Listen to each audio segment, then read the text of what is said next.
This is Chicago's Police Memorial, a tribute to the city's fallen officers. Shannon Spaiding may be alive, but her livelihood as a cop is utterly dead. I mourn the loss of my job like a dad. Most of my friends were police officers. I don't have police officer friends anymore. It has changed my life drastically and not for the better. And I will never be the same. But I am not going to lose everything for nothing. She's emotionally wounded, suffering from PTSD and nightmares of being hunted and shot at, not by criminals, but by the crooked cops she exposed. Police talk about the thin blue line, that kind of commitment they share to protecting each other in the line of duty. But if a cop crosses that line by reporting a corrupt officer, that camaraderie vanishes. In fact, cross that line, and like Shannon Spaiding, you may just find a target on your back. From the moment she entered Police Training Academy in Chicago, Shannon Spaiding knew she'd picked the right job, even if some of the early lessons were troubling. And you're walking into the academy, and here you are looking at your instructors with great respect, and you're eager to learn how to be the best cop ever. And one of the first things they're telling me is if an officer writes down, once upon a time this happened, I don't care what really happened, that's what happens once it's on the paper. And you don't say a word about it, or your career's over. Spaiding spent most of her career in undercover work on Chicago's South Side, gathering information from informants about drug dealers and the like. And it was on the streets of Chicago's South Side that she began hearing over and over about one particular drug operation. I discovered that there were police personnel, including supervisors, that were planting narcotics on innocent people and putting them in, falsely imprisoning them if they didn't want to pay a tax so that they could go free. They were also receiving regular payments from the drug dealers so that the drug dealers can operate their narcotics enterprise without fear of being prosecuted. The police drug ring was centered here, in what was the Ida B. Wells public housing, a warren of rat-infested high-rises. It's since been torn down, but at the time, at least a dozen officers were involved in the ring. Leading it all, Sergeant Ronald B. Watts. The corrupt officers are usually politically connected. They know someone in a high place. We say they're on a scholarship. So if they commit a crime, if they do something that violates the rules, they make a phone call. Then the paperwork that should discipline these officers is lost. It never happens. Spaiding and her partner knew the rogue officers were protected internally, so they brought their information to an outside agency, the FBI, knowing the risk they were taking. I was fully aware of what breaking the code of silence would do. Not only did I break the code of silence by reporting internal corruption with other officers, I crossed the thin blue line. I went to an outside agency, the FBI, which limited the Chicago Police Department's ability to cover up the corruption I was exposing. So I slapped them twice. So began an undercover operation very few people at Chicago Police Headquarters knew about. For 3 years, Spaiding and her partner worked the streets of the South Side to gather evidence of police corruption, but it all came to an abrupt end in 2010. The undercover investigation was called Operation Brass Tax. Brass referring to the bosses in the Chicago police force, tax referring to the tax they were collecting from drug dealers. Sometime in 2010, one of Spaiding's bosses, one of the very few who knew what she was actually up to, made a terrible mistake. He blew her cover. So the moment that I realized that my cover had been compromised, It was as if I was free falling off the world's tallest building, knowing I had no parachute. The supervisors that should have been supporting me and who should have wanted the department to be ridden of these criminal rogue officers were the same officials that were going to the rank and file saying, don't work with her, don't trust her, you can't trust her, she's putting other officers in prison, you could be the next one. Where's that cover?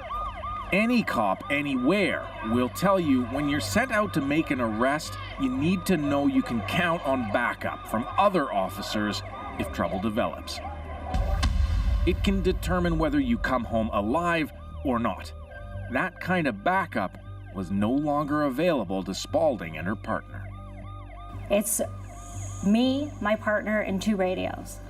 The supervisor told me one day, the team is not going to back you up on the street, and I would hate to be the one to knock on your door and tell your daughter you're coming home in a box. The 2 officers were kicked out of the organized crime unit and assigned to a series of dead-end jobs. Then, one day, on the rooftop of the police garage as Spaiding prepared to leave, a chilling warning from her boss.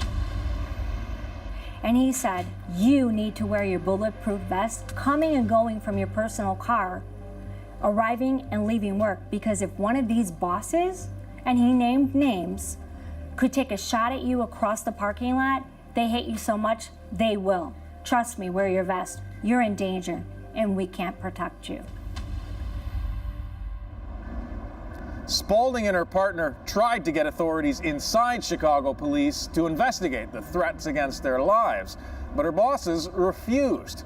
So, backs against the wall, they took a chance and contacted a former cop.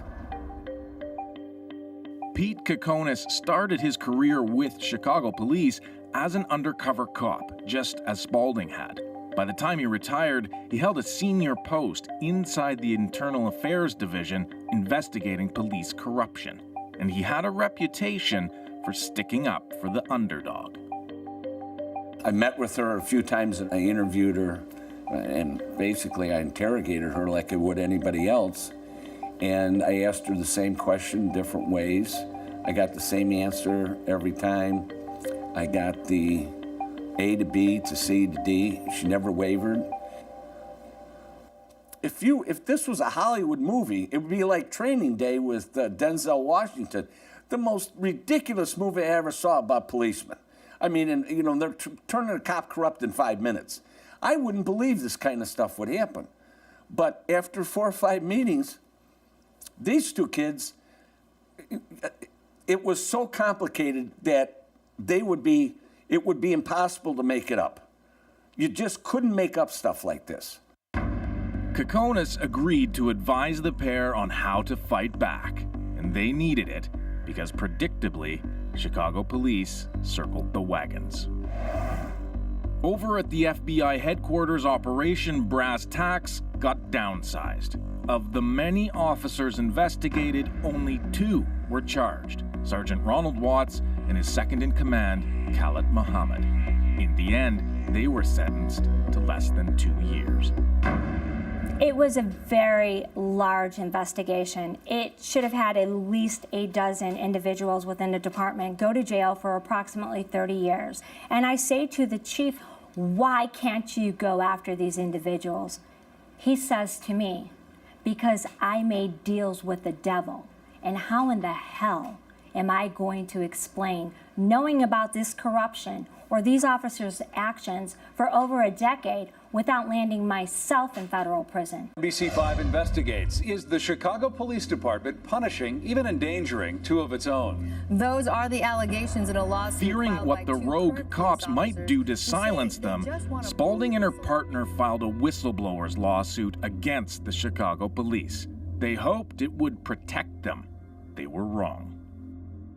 You know, here my partner and I are on the media. We're on the 10 o'clock news. We're on the news. We're splashed all over every station. We're on the front page of the newspaper the next day. And we have to walk in to work and actually go to work and report to the bosses we have just filed a lawsuit against. They were so furious. They were so furious. And the retaliation that was covert and open at the same time was no longer covert. It was completely open. 5 months after Spaiding and her partner filed their whistleblower suit, police hit back, filing a lawsuit against them. The charge, illegally recording police, a federal crime. I was detained, I was arrested, and I was told during this time that it could all disappear if I dropped my lawsuit. It'll all go away. But if you want to put Chicago police officers in jail, we can put you in federal prison. We'll see how you like it. What grounds? How can you do this to me? You have no evidence. Do you know what I was told? If top official bosses from the police department say you're guilty and you did this, we will make you guilty and you will go to prison. Police dropped the charges, but the very next day, Shannon Spaiding applied for a medical leave of absence. In 2014, she turned in her badge and gun. It is going to affect me every day for the rest of my life because this is the job I loved. This was my heart and soul. And they took it from me. I was a really great cop. I did really good work. And because I chose to break the code of silence and do what every officer has the right to do, what every officer is sworn to do, because I upheld my oath.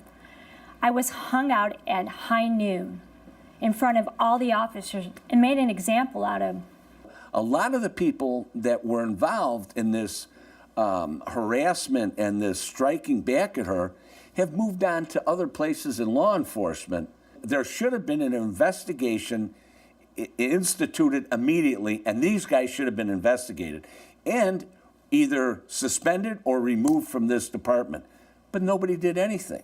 They figured, we'll give her some money and she'll go away and that'll be the end of it. That's not how it's supposed to work.